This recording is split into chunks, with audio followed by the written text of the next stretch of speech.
And if you're trying to accrue more protein overall in the body, trying to gain muscle overall, you need to have both more non-essentials and more essentials. Both need to be in place. Is it a good idea to sip I on love that. EAAs during a long road trip and using them to supplement meals while staying with the family and unsure of what meals will be like? So, so many ways to look at this. There's only a certain amount of EAAs above which they're just becoming excessive. So, I think I've pushed that limit. if what's that? I think I've pushed that limit. Like I've Yeah, done right. 7. I've So done we got to think 27. about. So if you can actually run into situations, people don't always look at it this way, but you can run into situations where if you're trying to put together muscle mass through the protein that's there, you need to have, of course, the energy availability if you're trying to build muscle. Just sort of look at it from that perspective. The EAAs are essential; your body can't make them, and because of that, it's the metabolism is basically wired such that EAAs turn on protein synthesis. Each of them has a certain role in that, especially leucine's kind of the master trigger, so to speak. Okay. But if you don't have other amino acids coming in, the unessentials, your bodies can make those, and it can interconvert amino acids to do that. But you can actually run into a situation where you don't have those other building blocks available. So you need a certain percentage of these amino acids in order to build the contractile machinery of skeletal muscle. Just giving EAAs, if you eat nothing but EAAs, let's say, take it for a month, Yeah. you never got any of the other those, you would. I've never seen this experiment done. Maybe they've done it in rats or something like that, but I don't think so. You would run into, and they've done it in the short. You would run into a limitation of those other essential amino acids because you're just drawing from the body's own stores for those. So you need to Okay. have the other amino acids, the non-essentials, available too. Hmm. So that leads me to: are EAAs better than just a whole protein? And if you're trying to accrue more protein overall in the body, trying to gain muscle overall, you need to have both more non-essentials and more essentials. Both need to be in place Huh. overall.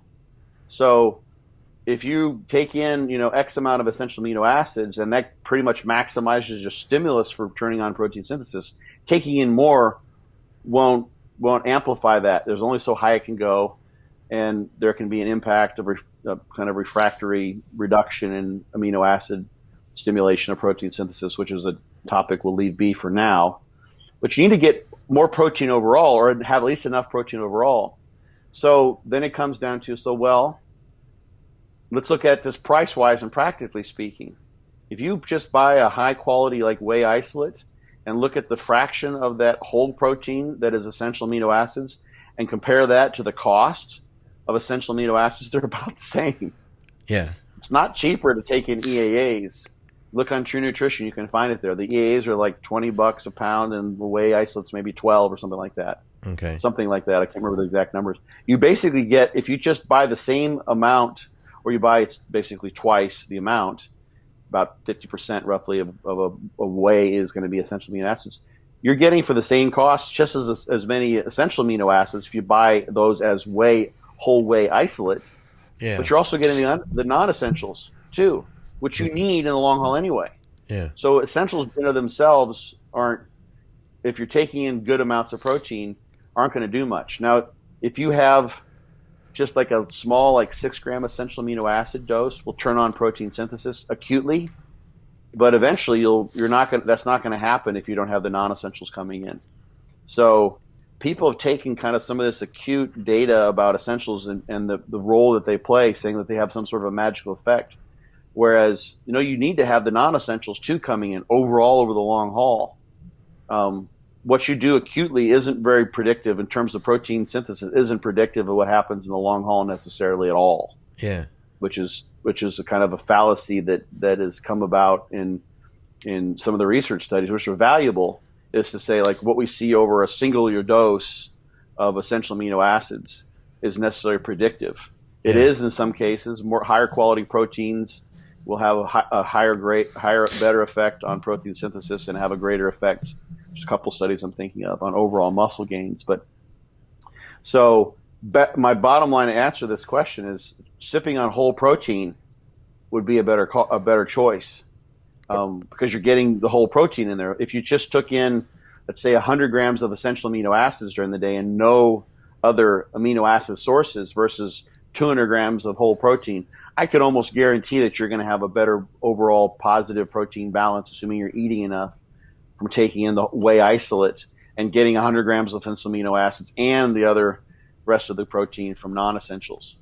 Yeah. So My thought was just like looking at it from the practical traveling sense. What would I do with my life? And I feel like having a big, bag of whey protein with me would be my option. And I don't necessarily think I'd need to constantly sip on it, but I could replace meals with it.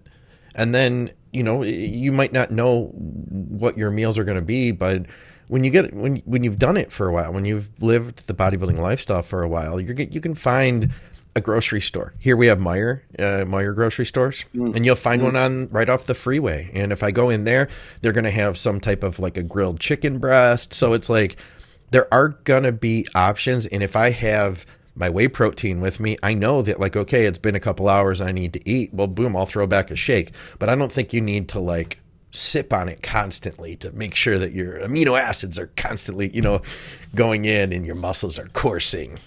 I don't know. I just feel like you want to have like, there's this notion of protein pacing from the literature where you want to have like, what bodybuilders like every 3 hours have some protein coming. That seems to help with muscle growth. Okay. But here's the thing, like worst case scenario, let's say that you can't even get a chicken breast. Yeah. Like you're literally like living out of a vending machine, and like there's no protein sources on a vending machine. Literally, It's all just carbs and fat, right? Mm-hmm. But you could get, if you had 200 grams of whey protein with you, which is going to take up like twice the space of 100 grams of essential amino acids, you've got your protein for the day.